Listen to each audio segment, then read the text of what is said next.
Hola, bienvenidos a the Mojito House. This is our restaurant here in the beautiful San Marcos La Laguna, Guatemala. My name is Kyle Johnston. I am the co-owner here with my beautiful best friend and partner, Kaylee Edwards.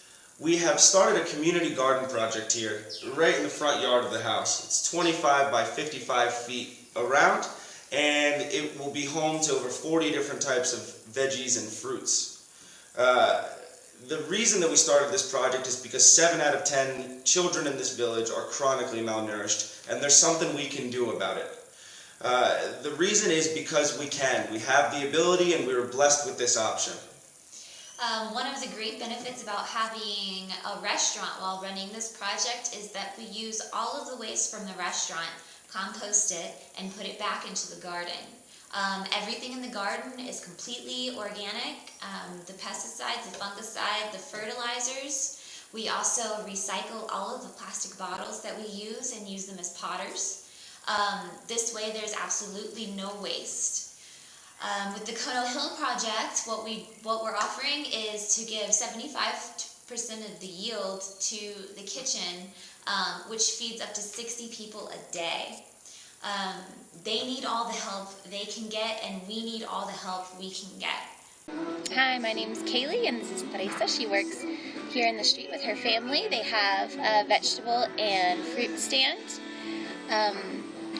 Part of our project is to help the children here that work in the streets. 7 out of 10 of them are chronically malnourished.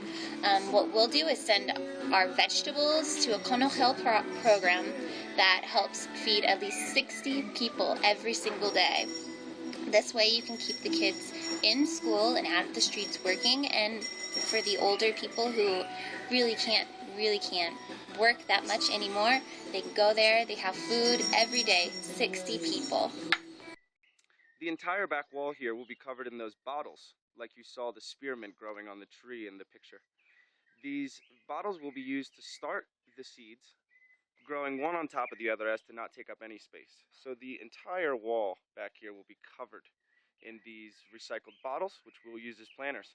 Once they're ready, we'll plant them on the property. Just next to the garden here, you can see our conventional composting pit. It'll be broken into 3 sections so we can consistently, about every 2 weeks, get fresh compost. We get all of this by mixing proper carbon and nitrogen ratio. The carbon mostly comes from the items that we use in the kitchen, which we have an endless supply of. You can see I've dug the holes for the posts for the greenhouse, which will cover this entire area. We will grow the mother strawberry plants in there to protect them from the rain and the insects. We'll grow our tomatoes in there so that we can grow the best, ripest tomatoes in San Marcos La Laguna. And also we'll have 3 levels of seed trays, which we will use to continue growing so we can transplant the matured crops into the ground when they're ready to handle the rain. The benefit of building the greenhouse over top of the compost is that we can control the moisture, the amount of water that gets into the compost. Too much water, it'll rot, it stinks. Not enough, and there's not enough for the process to occur.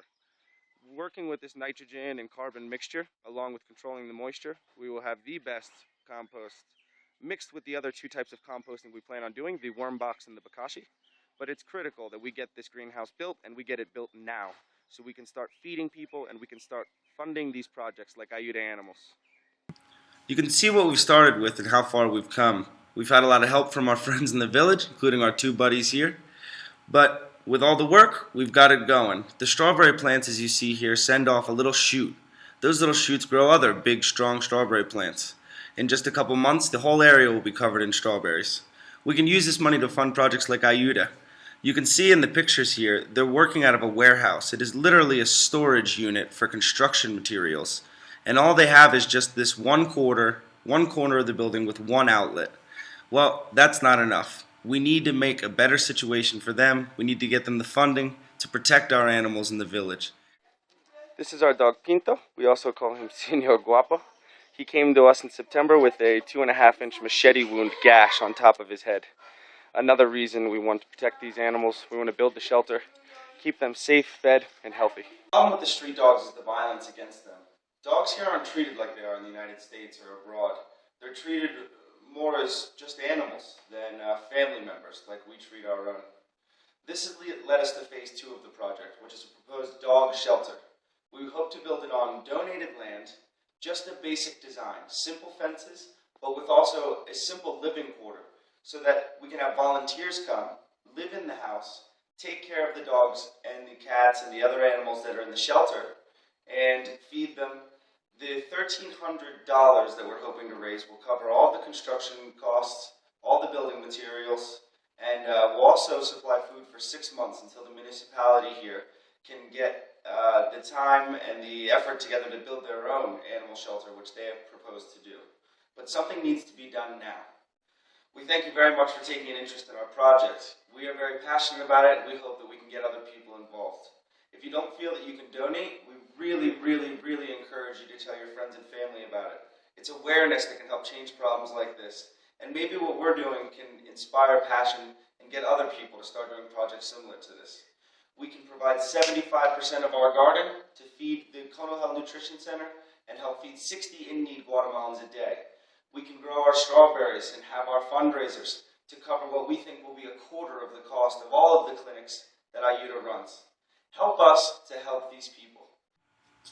Thank you for watching and taking an interest in our projects and our lives. We encourage you to visit our partner organizations' websites for more information and to really understand why we're so passionate about what we're doing.